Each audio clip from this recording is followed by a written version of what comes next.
अब आपको बताते हैं कि फॉल्स फ्लैग ऑपरेशन दरअसल है क्या, क्यों हम इस फॉल्स फ्लैग ऑपरेशन का बार बार नाम ले रहे हैं आपके सामने।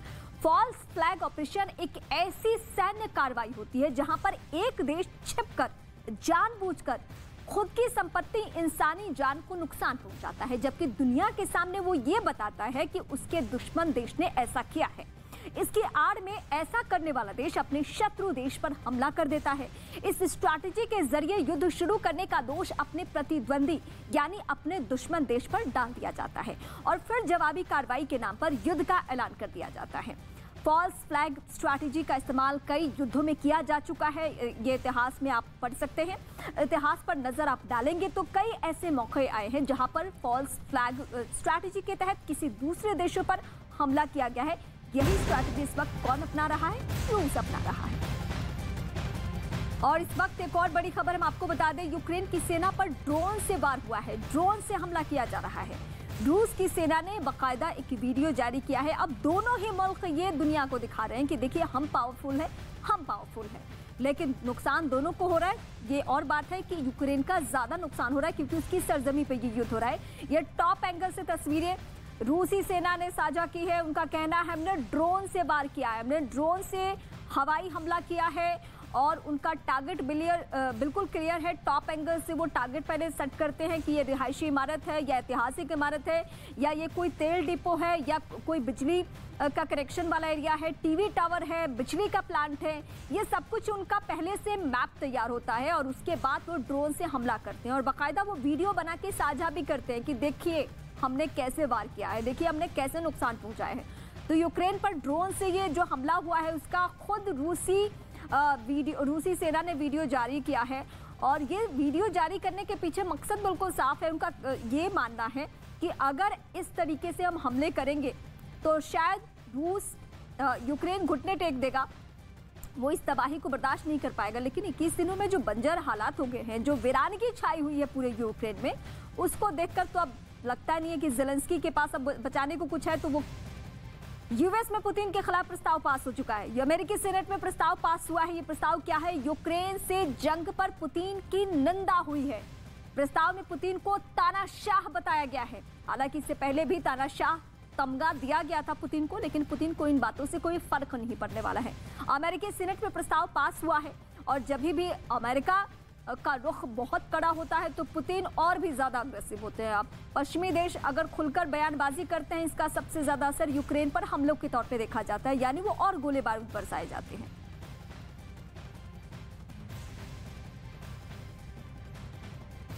रूसी सैनिकों ने यूक्रेन में तबाही मचा रखी है, लेकिन बावजूद इसके पुतिन अपनी सेना को लेकर परेशान है क्योंकि ज़ेलेंस्की ने रूस के टॉप कमांडर्स को खत्म करने के लिए अपनी सबसे खतरनाक टीम लगा दी है।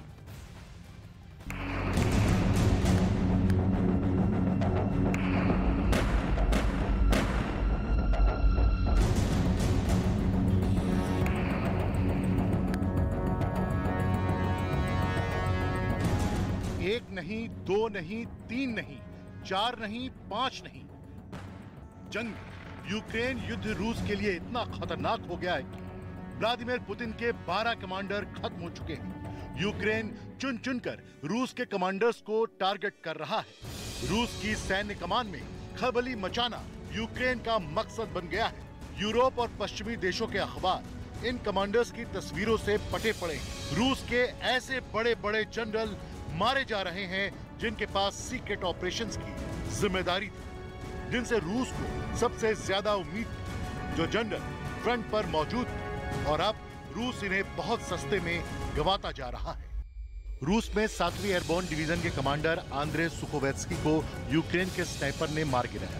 रूस के दूसरे मेजर जनरल विताली गेरासिमोव, रूस की 41वीं आर्मी यूनिट के डिप्टी कमांडर को खार्किव में गोली मारी गई। मेजर जनरल आंद्रे सुखोवेत्स्की का मोर्चे पर होना ही दुनिया भर के सैन्य विशेषज्ञों को हैरान कर रहा है।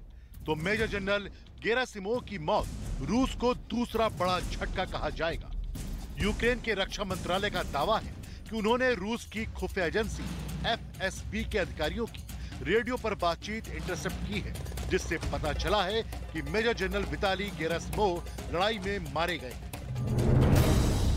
यूक्रेन का दावा है कि रूस की 29वीं कॉम्बाइंड आर्म्स आर्मी के कमांडर मेजर जनरल आंद्रे कोलेंस्को को मार दिया गया है। ये रूस की करीब 1.5 लाख फौज के हौसले पस्त करने के लिए काफी है। रूस की यह फौज इस वक्त यूक्रेन के युद्ध में शामिल है। 1 लाख फोर्स यूक्रेन बॉर्डर पर रिजर्व के तौर पर तैनात है। लेकिन पहले ही 8 दिन के अंदर यूक्रेन ने रूस के 3 टॉप कमांडर मार गिराए। युद्ध के पहले हफ्ते में ही 3 मेजर जनरल्स का मारा जाना, ये बात रूस की बैटल टैक्टिक्स यानी युद्ध लड़ने के तरीके पर सवाल उठा रही है, क्योंकि यूक्रेन की फौज अब मोर्चे पर रूस की मिलिट्री लीडरशिप को ढूंढ कर टारगेट कर रही है और रूस को इस एम्बुश को रोकने का कोई तरीका समझ नहीं आ रहा। वही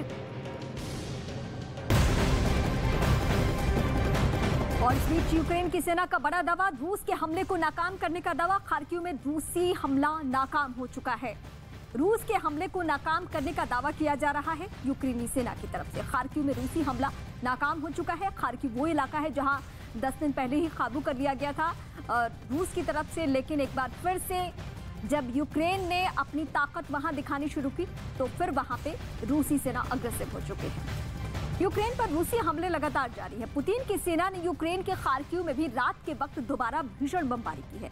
दावा है कि वहां पिछले 24 घंटे में 65 से ज्यादा बार हमले हुए हैं, जिसमें एक आदमी की मौत हो गई।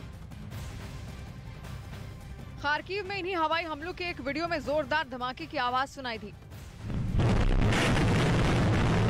इन हमलों की वजह से पूरे इलाके में रात भर आसमान में लगातार तेज रोशनी उठती हुई दिखाई दी, जबकि कई जगहों पर आग लगने से वहां धुआं ही धुआं छाया गया।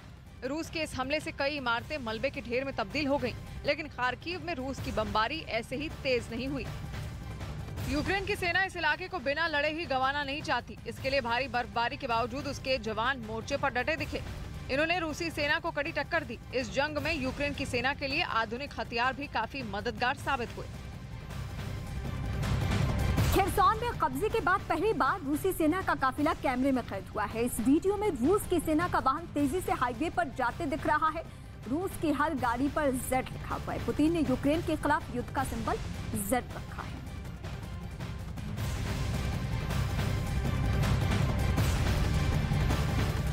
यूक्रेन के साथ 21 दिनों से जारी जंग के बीच रूस ने खेरसौन के पूरे इलाके पर कब्जे का ऐलान कर दिया। रूस ने दावा किया कि खेरसौन पर कब्जा जमाकर उसने यूक्रेन को बड़ी चोट पहुंचाई है। रूस की सेना ने सबूत के तौर पर एक वीडियो भी जारी किया, जिसमें खेरसौन का पूरा इलाका खाली दिखाई दिया। वहां एक जगह रूस के कुछ सैनिक मोर्चा लिए खड़े नजर आए, जबकि वीडियो बना रहा सैनिक जैसे जैसे आगे बढ़ता गया, वहां जंग से मची तबाही के निशान दिखाई दिए। सड़क के किनारे कहीं यूक्रेन की सेना के टैंक तो कहीं बख्तरबंद गाड़ियां रूसी हमले की मार से बुरी तरह टूटे हुए दिखाई दिए। एक जगह तो कई मकान बमों की मार से धाराशाही नजर आए। हालांकि 21 दिन से चल रहे युद्ध में यूक्रेन की सेना ने भी खेरसौन को बचाने में कोई कोट कसर नहीं छोड़ी, लेकिन रूसी सेना ने उन्हें खदेड़कर वहां कब्जे का ऐलान कर दिया। और रूस का हमला रेलवे स्टेशन पर हमला हुआ है। इस वक्त की सबसे बड़ी खबर हम आपको बता रहे हैं, जहां रूसी हमला रेलवे स्टेशन पे। इससे पहले बस स्टॉप पे गोले दागे गए थे और वहां एक व्यक्ति भी था जिसकी बमुश्किल जान बची, लेकिन अब रेलवे स्टेशन पे, यानी ये टारगेट बिल्कुल क्लियर है। जहां जहां लोगों की मौजूदगी हो वहां वहां वार करो। बस स्टॉप हो, रेलवे स्टेशन हो, मेट्रो स्टेशन हो, इन सभी जगहों पे वार किया जा रहा है। इसलिए क्योंकि इन्हीं रास्तों से लोग देश छोड़कर निकल रहे हैं। तो अब रूस ये नहीं कह सकता है कि हम लोगों पे हमला नहीं कर रहे, बल्कि ये टारगेट बिल्कुल क्लियर है। और ये टॉप एंगल की तस्वीरें हम आपको दिखा रहे हैं, जहां रूस ने हवाई हमला किया है। और अभी जो बड़ी खबर, बड़ी ब्रेकिंग, और इस वक्त एक और बड़ी खबर हम आपको बता दें। रूस की सेना का इस बीच बड़ा दावा, और ये दावा खतरनाक हथियार को लेकर है। खतरनाक हथियार जब्त करने का दावा, उसकी तस्वीर भी हम आपको दिखाएंगे। यूक्रेन के हथियार जब्त किए गए हैं, और ये खतरनाक हथियार किस तरीके से है ये देखिए। ये रूसी सेना ने बाकायदा एक वीडियो जारी किया है और ये कहा है कि ये यूक्रेनी सेना का हथियार है। ये हथियार संभवतः दूसरे देशों से सपोर्ट के तौर पे आया है और ये अत्याधुनिक हथियार है। इसकी मारक क्षमता इतनी ज्यादा है कि रूसी सेना भी हैरान है, और यही वजह है कि बाकायदा उसने वीडियो साझा किया है दुनिया के सामने कि हम पे सारे इल्जाम लग रहे हैं, लेकिन यूक्रेन की सेना कौन कौन से हथियार लेकर युद्ध के मैदान में है। आप देखिए, इन हथियारों के जरिए ही तबाही रूस की सेना की तरफ मचाई जा रही है। रूस की सेना की अगर जान जा रही है तो इसके पीछे इन्हीं हथियारों की बड़ी भूमिका है। युद्ध के 21वें दिन यूक्रेन ने रूस को भारी नुकसान का दावा किया है। यूक्रेन के मुताबिक यूक्रेन का ये कहना है कि रूस को ये जंग इतनी आसानी से नहीं जीतने देगा। यूक्रेन का दावा है कि उसने 13,500 रूसी सैनिक मार गिराए हैं। रूस की 81 विमान मार गिराए हैं। रूस की 95 हेलीकॉप्टर तबाह हो चुके हैं। रूस की 404 टैंक यूनिट नष्ट की गई है। रूस की 150 तोप तबाह कर दी गई है। युद्ध के मैदान में अभी कितना रूस को नुकसान पहुंचा है ये आंकड़े के जरिए हम बता रहे हैं। रूस के 64 मल्टीपल लॉन्च रॉकेट सिस्टम तबाह हुआ है। रूस की 1279 बख्तरबंद गाड़ियां भी तबाह हुई है। रूस के 640 दूसरे सैन्य वाहन तबाह हुए हैं। 9 रूसी ड्रोन नष्ट कर दिए गए हैं। रूस की 3 नाव भी तबाह की गई है। रूस के 60 फ्यूल टैंक नष्ट करने का दावा किया गया है।